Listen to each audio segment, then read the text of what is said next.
అకాల వర్షాలకు ఏదైతే పంట నష్టం జరిగిందో అది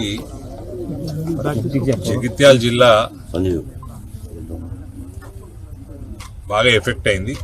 అందులో ప్రముఖంగా కొరుట్ల నియోజకవర్గం బాగా ఎఫెక్ట్ అయింది. మాకు మా మండల ప్రెసిడెంట్ ఫోన్ చేసి చెప్పంగానే మొన్న వర్షం ఆగగానే ఫోన్ చేసి చెప్పిండు. తర్వాత కలెక్టరేట్ వాళ్ళందరితో మాట్లాడటం, వాళ్ళు చెప్పిన దాని ప్రకారం preliminary damages around 11,500 to 12,000 acres. అది సుమారు 12,000 పైచిలుకు రైతులకు సంబంధించింది. కానీ మేము చేసుకున్న ఇన్ఫర్మేషన్ అన్ని మండలాల నుంచి, ప్రత్యేకంగా కొరుట్ల మండలం నుంచి, జగిత్యాల నియోజకవర్గం నుంచి, కొరుట్ల నియోజకవర్గం తెచ్చుకున్న దాంట్లో మాకు అర్థమవుతుంది 20,000 పైన ఎకరాలు డ్యామేజ్ అయినట్లు. అందులో మాక్సిమం మోర్ దెన్ 60% ఇబ్రాహీంపట్నం మండలం. సుమారు 54 గ్రామాలు ఎఫెక్ట్ అయినాయి ఈ జిల్లాలో. అందులో ఎక్కువ శాతము ఈ వరి, మామిడి, నువ్వులు ఉన్నాయి, ఉన్నాయి. సో దీని మీద ప్రభుత్వం తక్షణమే స్పందించాలి. ఇది ప్రతిసారి జరిగే ప్రకృతి వైపరీత్యాలను చెప్పిరావు. ఒకటి, యావత్ భారతదేశంలో మనకున్న 140 కోట్ల జనాభాలో, ఇంత పెద్ద దేశంలో ప్రతి రాష్ట్రంలో వ్యవసాయం, భారతదేశం మొత్తం మన వెన్నుముకనే వ్యవసాయం. సో దీనికి ఒక ముందు చూపుతోటి ఇటువంటి అఘాయిత్యాలు అవుతాయి అన్న ముందు చూపుతోటి ఫసల్ బీమా పథకం కేంద్రం ప్రవేశపెట్టింది. ఫసల్ బీమా పథకం ప్రవేశపెట్టి దాన్ని రాష్ట్రాలు సద్వినియోగం చేసుకోవాలి, వాళ్ళ వాటా వాళ్ళు కట్టుకోవాలి. ఇది 2014 నుంచి 24 దాకా దొరల ప్రభుత్వం దీన్ని సద్వినియోగం చేసుకున్నారు. వీళ్ళేమన్నా నష్టపరిహారం ఇస్తారా అంటే ఇయ్యరు. ఈ ప్రభుత్వం వచ్చినాక కూడా, కాంగ్రెస్ ప్రభుత్వం వచ్చినాక కూడా 1.5 సంవత్సరం నుంచి ఒక సిస్టమ్ డెవలప్ చేస్తలేదు. ఏ గాలికైతే కేసీఆర్ నడిపిండో అదే గాలికి ఇంకా అధ్వానంగానే కాంగ్రెస్ ప్రభుత్వం నడుపుతాం. భారతీయ జనతా పార్టీ ప్రభుత్వాలు ఎక్కడున్నా కూడా సిస్టమ్ డెవలప్ చేస్తాయి. ప్రభుత్వాల దగ్గర కూడా మా రేవంత్ నేషనల్ మీడియాలో కూడా మాట్లాడుకుంటా మన ముఖ్యమంత్రి నా దగ్గర పైసలు లేవని చెప్తున్నాడు. నేను 4 లక్షల కోట్ల అప్పులు ఉన్నాయి అనుకున్నా, కానీ 8 లక్షల కోట్ల అప్పులు ఉన్నాయి. నేను కుర్చీలో కూర్చున్నాక తెలిసింది. అంటే నువ్వు చేతులు ఎత్తేసాడు లెక్క. వీళ్ళకి రైతు భరోసా లేదు,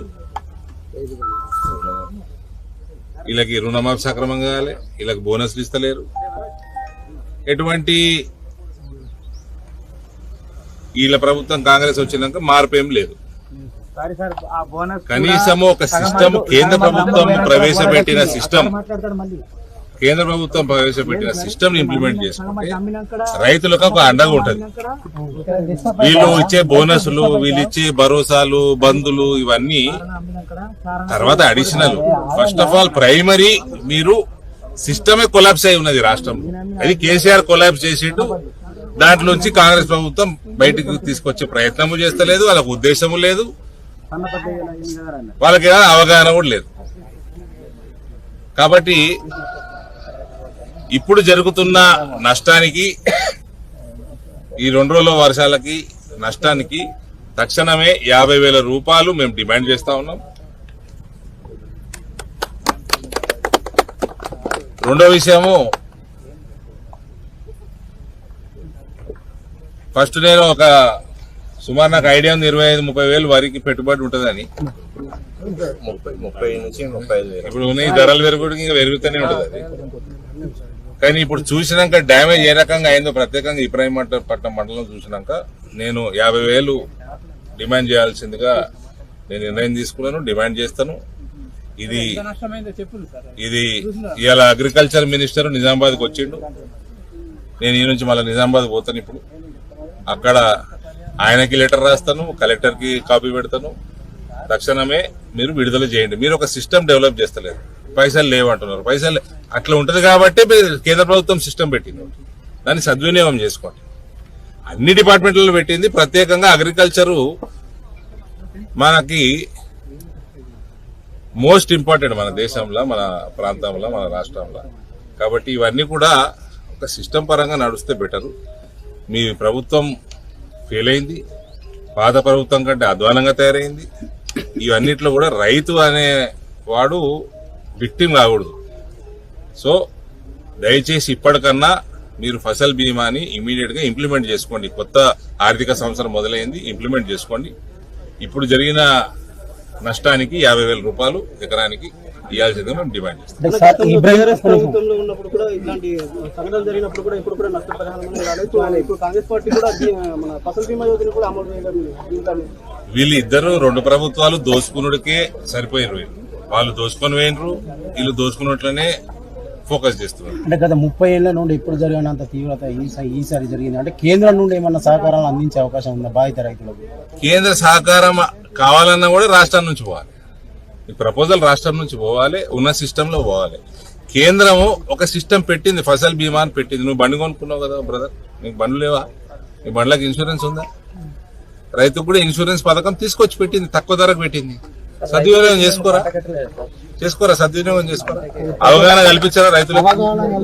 అవగాహన కల్పించాలా, సద్వినియోగం చేసుకోవాలా, ఇన్సూరెన్స్ కంపల్సరీ చేయాలా. రైతులు చాలా మంది చదువుకున్న వాళ్ళు ఉంటారు, చదువుకున్న వాళ్ళు ఉంటారు. వాళ్ళందరూ కూడా దీన్ని ఇంప్లిమెంట్ చేసే విధి విధానాలు, దానికి ఒక రూపకల్పన చేసి ఇంప్లిమెంట్ చేసే పద్ధతి ఉండాలి. ఇవన్నిటి మీద ఫోకస్ లేదండి. అంటే unfortunately whether it is KTR or this young CM Revanth, వీళ్ళకి పొద్దున లేస్తే పైసలు ఎడికెళ్ళి జనరేట్ చేయాలా, ఏ భూములు అమ్ముకోవాలా, అది ఎక్కడ వాడాలా, దాంట్లోకి వెళ్ళి 10% కమిషన్ ఎట్లా దొబ్బాలా, అవి ఎక్కడ పెట్టుబడి పెట్టాలా. ఇప్పుడు సభ పెట్టుకున్నాడు టీఆర్ఎస్ వాడు, పీకనిగా పెట్టుకున్నాడు సభ. దానికి 10 కోట్లు 20 కోట్లు ఎడికెళ్ళి వచ్చినాయి బే. ఈ రైతుల పుట్టుకొట్టే కదా మీరు చేసింది. ఎడికెళ్ళి వచ్చినాయి? మీకు సిస్టమ్ లేదు, ఒళ్ళు పొగురు. ఇప్పుడున్న ప్రభుత్వం కూడా గదే పని, దోసుక తినుడు, కరప్షన్, కమిషన్లు. అసలు రైతు మీద ఎవరికైనా ఉందా? ఎన్ఆర్ఐల మీద ఎవరికైనా చిత్తం ఉందా? సిస్టమ్ ఎట్లా స్ట్రెంగ్తన్ చేయాలా, ఎవరికైనా చిత్తం ఉందా?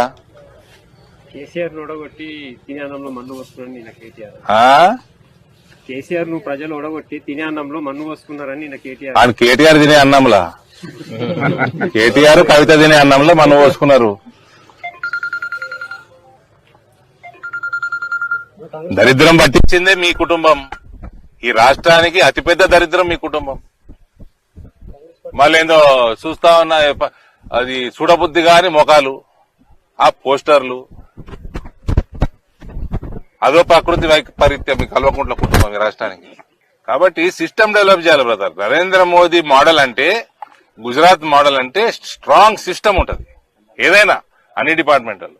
దాని మీద చిత్తం పెట్టకుండా ఎంతసేపు దోసుక తినడు.